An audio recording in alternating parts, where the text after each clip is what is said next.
Jeff with Alpacka Raft, and I'm going to demonstrate a tight roll for the self-bailing mage. I've gone to the trouble in advance of, by mouth, sucking all of the air out of the 3 cockpit components, the foot brace, the floor, and the seat here.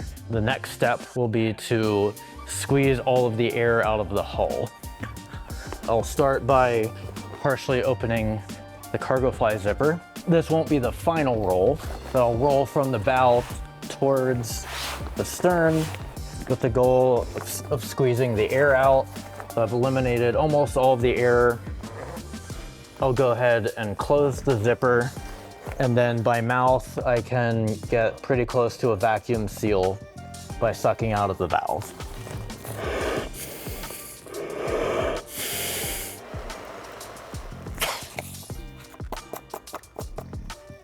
I've sealed the valve. Now I roll it back out, and if I'm gonna be a try-hard about it, I'll go ahead and massage the major wrinkles out of the tubes, making sure that the inflatable cockpit components are laying flat.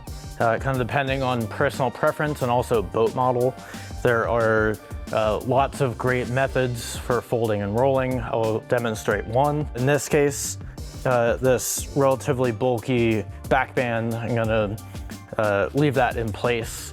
And for that reason, I'm gonna achieve a roll width that matches this back band.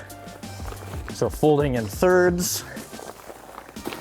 Now that I've folded the boat, I'll try to work out the major wrinkles. At this stage, you could just start rolling from the tip, or some people start with a fold.